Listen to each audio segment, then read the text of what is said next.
gang, it is day 14. Day 14. And yeah, things are going well. Didn't get a lot of sleep last night. If you've been following along in all my videos, I had a bit of a crazy day yesterday. And that's okay. You know, we just pushed and pulled, and I actually took a day of rest today. So sometimes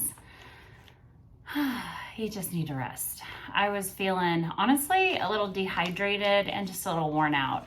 And not surprising, because as I mentioned yesterday, our big dog, Sydney, had a seizure in the car.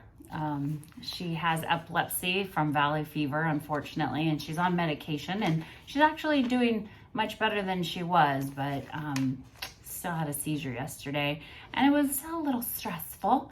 But she's fine. And after that, I went roller skating. Went to dinner with my girlfriends, and we went roller skating.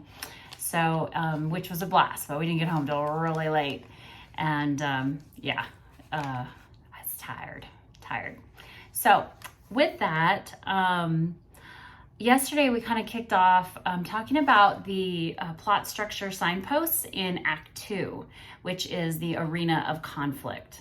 So with Act 2, there are 2 more signposts, and those signposts are what we call Pet the Dog and the second doorway of no return.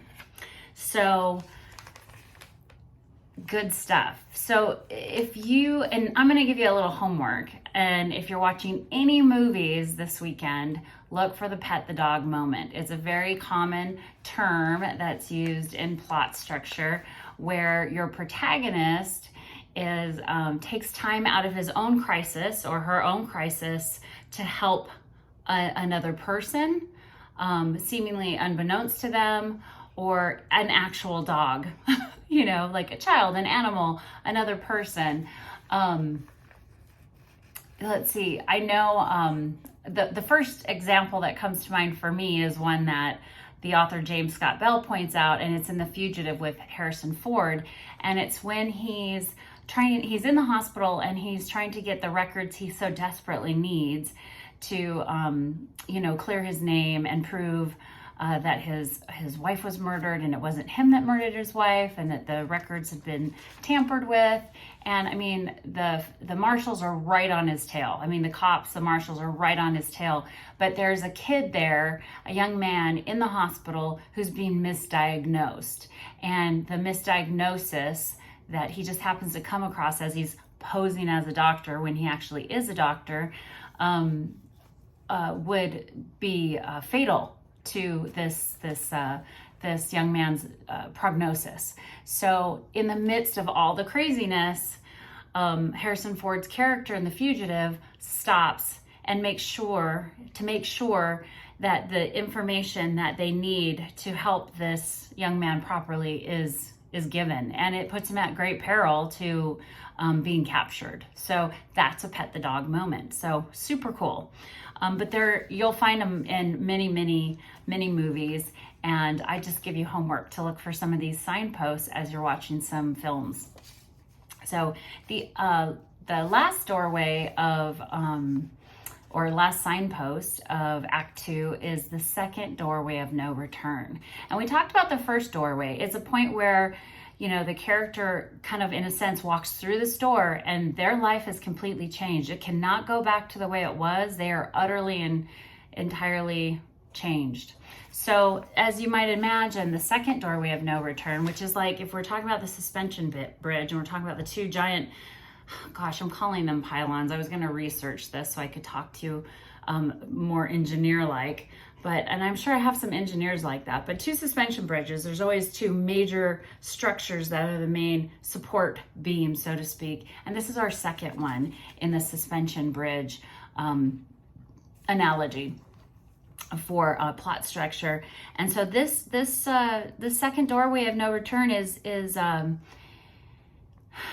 something that happens that makes the resolution inevitable, you know. And it could be one of 4 things, okay? And it makes the final battle possible, if you will. And it can be one of 4 things. It can be a major setback.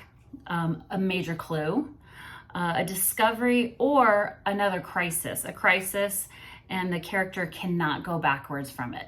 You know, in my book, A Dark Place of Promise, in my plot structure, which I'm not going to give away I don't want to give too many spoilers, and I really don't want to give it away, but it's another crisis for my character. So, yeah, so there we have it. So in our arena of conflict, just to review, there are 4 more signposts, 6 through 9, 6, 7, 8, and 9. And the first one, like I said, was a kick in the shins. More than trouble brewing. It gets us fully grounded in what the confrontation truly is about. 7, the midpoint or mirror point, where the character realizes, do they really have, has an epiphany about, do they have what it takes to get through this? Are they going to die? They really have to look into their own character and go from weak to strong, in a sense. Number 8, pet the dog moment, which we just talked about.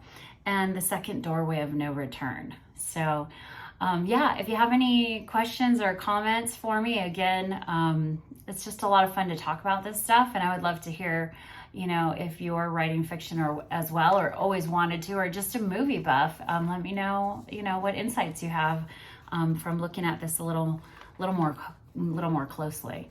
And yeah, stay on whatever creative self-care you're choosing to do today. Make sure you get some in. All right. Take care.